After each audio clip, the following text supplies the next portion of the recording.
Dear students, today in the statistical inference we are going to see t-test. T-test is used to test the population mean with the sample mean. Okay, so it's a single mean test we are going to see in this video. I'm Dr. C. Sudhakar with you. Let us see how to use the t-test. Step 1. In any statistical test, first you decide on what is a null hypothesis and alternate hypothesis. So we clearly given a video how to choose a null hypothesis and alternate hypothesis before. Please go back and watch that video before watching this one. Okay, I have given the link in the description and you can see the code here in the right top corner. Now once you choose a null hypothesis and alternate hypothesis, from there we will come to know that what is the tail of the test. Step 2 is select a test statistics corresponding to the sample size and statistics given. So we are having various type of statistics and sample size also may be different. So if it is a small sample, you can use the statistics which is particular for that, and if it's a large sample, choose the formula for it. Step 3 is select a significance level. Usually the significance level will be given to you in the question, or by default you can take it as 0.05 if it is not given in the question. Significance level will vary according to the nature of the data and study. Then calculate the test statistics. So by inputting the given values, sample values to the statistics formula and calculate what is the test statistics. So the next step is find the degrees of freedom for small samples. If it is a small sample test, find the degrees of freedom. Degrees of freedom will be different from test to test. For a t-test, the degrees of freedom will be given by n minus 1. Then based on the statistics, use a table. If it is a t-test, take the t-table and find the table value from the statistics. How to use a table, we will explain it in the questions, and we have given a separate video on that, how to find the table value from a statistical table. We have separately given a video, please watch that as well. So step 7, we are going to make a conclusion here. Inference will be given based on the conditions. So what you can do is test statistics, take the magnitude only, that is don't worry about it is positive or negative, take the number and compare it with the table statistics. For example, calculated statistics, keep it here, and table value, keep it here. If it is strictly less than, means you can say the null hypothesis H0 is accepted. Suppose if it is not less than, it is coming greater than that, then you can say that we reject the null hypothesis. Always the conclusion will be given for the null hypothesis only, because alternate hypothesis acceptance and rejectance will be based on further testings. So therefore write the conclusion for the null hypothesis only. These are the 7 steps we are going to follow it in any statistical testing. For t-test we have to follow this as well. Now let us take a formula. So what are the test statistics we are having? So these are the two types of test statistics with respect to mean we are having. If it is a small sample test, we are going to use a t-test. If it is a large sample test, we are going to use a z-test. Small sample means the sample size should be less than or equal to 30. Okay, so if it is a small sample less than 30, we can use a small sample. If it is a large sample, sample size is 30 or more, we can use a large sample. So t-test we are having two formulas. Of course, a small parameter is different. If you know the mean and standard deviation of the sample, you can use this formula, or if you know the mean and the sum of squares of the deviations, you can use this formula. So there is sample standard deviation is small s, sample mean is x bar, population mean is mu. So this capital S is called the sum of squares of the deviations from the mean. Okay, so this S will be given by this formula sigma x minus x bar whole square divided by n minus 1. X bar is the mean value, sigma x by n. Now there is a relation between this small s and capital S that will be given by s square divided by n equal to small s square divided by n minus 1. Sample standard deviation s square divided by n minus 1 will be equal to sum of squares of the deviations square divided by n. Okay. So a conversion will be s square will be given by x minus x bar whole square by n is known as a sample variance. Large sample test, this is a sample mean, this is the population mean. For a large sample, sample standard deviation and population standard deviation will be almost equal, so we take it as a sigma divided by root n. Root n is the sample size for the large sample. So if it is a small sample, we can use this formula. If it is a large sample, we are going to use this formula. Okay, let us take a question and we'll see how to apply it. Let us see what is the procedure to apply the t-table. So t-table, first you should check the shape of the t-distribution differs based on the sample size. Therefore, for the same confidence level, the value of t will be different for different sample sizes. In order to find the value of t using a table in statistics textbooks, the degree of freedom must be known. Degree of freedom for a t-test is n minus 1, where n is the sample size. So now in any question, find what is the sample size, take it as small n, then find what is the degrees of freedom, n minus 1. Now according to the degrees of freedom, the values are given in different rows. Okay, so each and every row will give different degrees of freedoms, and each and every column will give for different significance levels. Okay, so these are the two parameters we are going to use it: degrees of freedom, confidence level, and then a third parameter is the tail test. It is a one tail test or two tail test. So these are the three parameters we are going to use to find a t value from the table. For example, let us see the sample size is 15. So if the sample size is 15, degrees of freedom is going to be 14. That is 15 minus 1. Now we have to decide on what nature of the tails.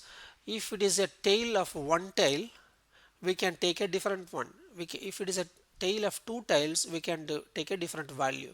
For example, we take a two-tailed test for this example. Two-tailed test.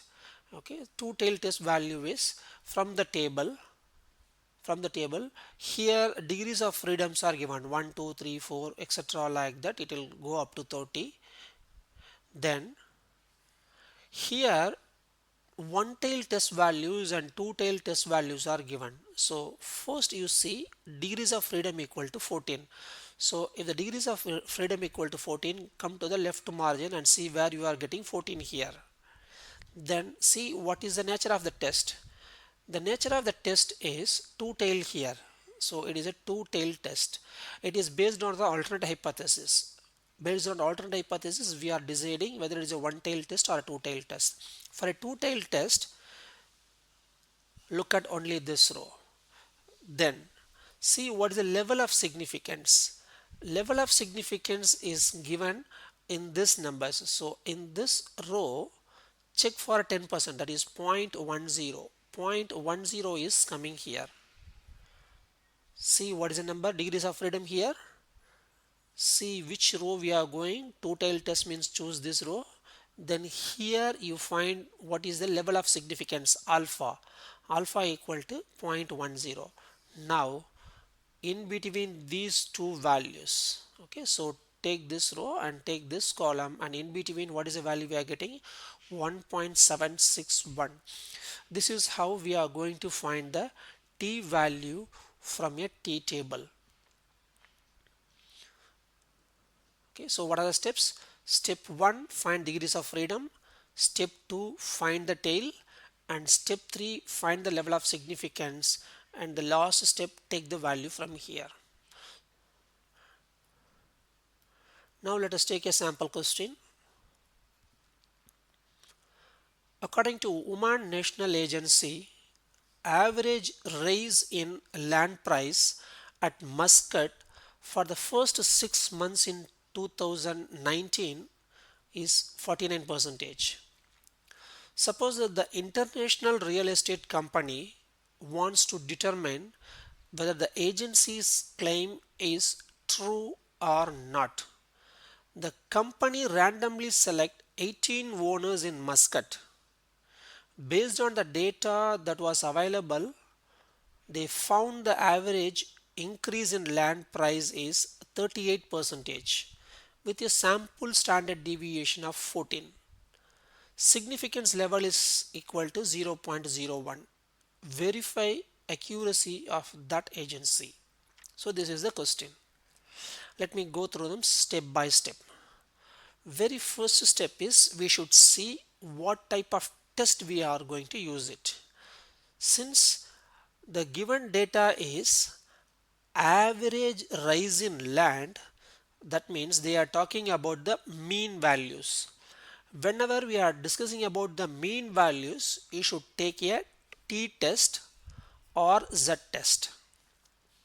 Now let us see the sample size. If sample size is they have taken 18 owners, that means this is a sample. 18 is a number which is less than 30. That means it is a small sample test. So small sample mean testing will be t. So this is how we can choose a testings. Small sample comparing the mean values, we are going to use the t-test. Now let us define what is a null hypothesis. Null hypothesis will be always no change. That means Oman National Testing Agency data is equal to 49. So this is the population value. So we always take the null hypothesis on the population value. So population value mean is equal to 49%. We are taking h naught equal to mu equal to 49. Mu is the population mean. Now what is the objective of the sample? To determine whether the agency claim is true or not. True or not means they say it is the land rise price is 49%. The rise can be more than 49 or less than 49. Both sides are possible. The rise can be more than 49 or less than 49. Two sides are possible. Therefore, the claim is mu is not equal to 49, which means it is a two-tailed test. The sample size is 18, which is less than 30. This is a small sample. We are testing the mean values. Therefore, we are going to use the t-test. Okay, these are the checkpoints to decide on what is the correct testing. Let us take the test statistics. So this is the formula for test statistics. If you are having, look at the formula, sample standard deviation is given. If they are given the sample standard deviation, take this formula s divided by square root of n minus 1. X bar is the population mean. Population mean is, it is given 49% in the question. So this is the agency's data. That means overall Oman National Agency data 49. So mu equal to 49. X bar is a sample mean. Sample means we collected 18 owners. From here we collect the data as 38%. This is the sample mean 38%. And sample standard deviation is 14. So here it's a 14. Sample standard deviation is 14. Now n minus 1. So n equal to 18. So 18 minus 1 is 17 here. Okay. So find the calculation and take only the magnitude value. If you are doing the calculation for this, you will get minus 3.23. Take only the magnitude value, that is 3.23. So this is called the test statistics value. Now, after calculating the test statistics value, we should go to the table. The table will be given. We are going to find the degrees of freedom. It is 18 minus 1, 17. Then it is a two-tailed test with alpha is equal to 0.01. So these are the three datas we need before going to the t table. Now let us take the table. So this is a short form of the table. So we are going to take the t values. First thing is we should see what is coming in the left side. Degrees of freedom is 17. So here degrees of freedom is 17.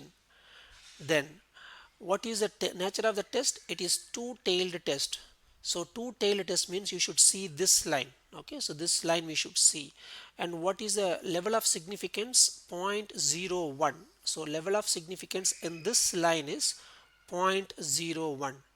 Now what is the value coming in the intersection? It is coming 2.898. So 17, two-tailed test, 0.01, 2.898. 2.898. Now let us compare this table value with the calculated value. So calculated value 3.23, table value 2.898. Check, is it less? It is not less. 3 is more than this value. So our conclusion is H0 is rejected. What is the meaning for H0 is rejected? That means the Oman National Agency claim the land price for the first 6 months is 49% is not correct. Okay, so that means it is a possibility that it can be more or less. So that is a conclusion for us. So this is how we can use the test statistics and table values to make a conclusion on our research. Now let us take one more question. A quality inspector collects water from 25 different locations along the banks of a stream. He measures the amount of dissolved oxygen in each specimen. The mean oxygen level is 4.62 mg, with the overall standard deviation is 0.92. A water purifying company claims that the mean level of oxygen in the water is 5 mg. Conduct a hypothesis testing with alpha equal to 0.001 to determine whether the mean oxygen level is less than 5 mg. Again, let us do all the procedures step by step. First, let us understand what is the question. The question is, a quality inspector wants to check the water oxygen level. So he collects the water from 25 different locations along the banks of a river. So he go and collect the water from 25 different places in the stream. Now after collecting the data, he calculating what is the mean value for that. The mean value is 4.62, and he calculated what is the standard deviation value for that data. It is 0.92. Now he is comparing with the statement from the water purifying company. Water purifying company states that the level of oxygen in the water is 5 mg. Okay, it's 5 mg. So this is the company claim. So that is going to be the population mean. So mean level of oxygen, that means mu equal to 5. Now what is the researcher's aim? Conducting a hypothesis testing to determine the oxygen level is less than 5 mg. So you see the word, it is less than 5 mg. That is the claim of the researcher. That means it will be a one-tailed test. The claim of researcher is in one side, it is less than 5 mg. So we are going to compare the population mean with the sample mean. That means it is a t-test. The sample size is 25. That means it is a small sample test. Small sample, mean testing, we have to use t values. Now first let us write what is the null hypothesis. Null hypothesis is based on the population mean. So the population value is equal to 5 mg. Alternate hypothesis is the claim of the researcher. Claim of the researcher is it is less than 5 mg. So it is one-sided. Therefore, the testing is one-sided. Now let us find what is the degrees of freedom for this. 25 is n, means degrees of freedom is going to be 25 minus 1. 24 is the degrees of freedom. Now let us use the T formula. T formula is x bar minus mu divided by s divided by square root of n minus 1. So x bar is the sample mean. Sample mean is 4.62. Mu is the population mean, so it is equal to 5. Sample standard deviation is 0.92. It is given to us in the question, 0.92 divided by square root of n minus 1. So that is 25 minus 1 is 24, n minus 1 here. Calculate this value by using the calculator and take only the magnitude. So take only the number, it is equal to 2.02. So we have done the test statistics and we found the value. Now we are going to make the decisions. Now we can take the t table. If you taking the t table, we want three datas: degrees of freedom, level of significance, tail of the test. What is the tail of the test here? The tail of the test is one tail because it is only less than. So this is a one tail test. Now let us take the table. So now in the table we should use one tail test. So this line we should check. Degrees of freedom is 24. Here it is 24. So take this line and then one tail test, take this line. Degrees of freedom is 0.001. So it is coming 0.001 coming here. So come down. When you are coming down to 24, what is the value we are getting? 3.467. This is the table value. Okay, let us tabulate it. All for alpha equal to this one, degrees of freedom equal to 24, table value equal to 3.467. Now let us compare the calculated value with the table value. Calculated value is 2.02, table value is 3.467. Clearly this is less than this, which means H0 is accepted. That means the water purifying company statement, the water purifying company claim the mean level of oxygen in the water is 5 mg is correct. So this is how we can use the t-test by using the t-table. Hope you enjoyed learning mathematics with me. This is the statistical inference students t-test, and other statistical tests we will put the subsequent videos. Please subscribe to that and keep watching it, so that whenever I'm uploading the video you will get the immediate notifications, so you can watch them. Okay, hope you enjoyed that. Please, signing off, Dr. C. Sudhakar.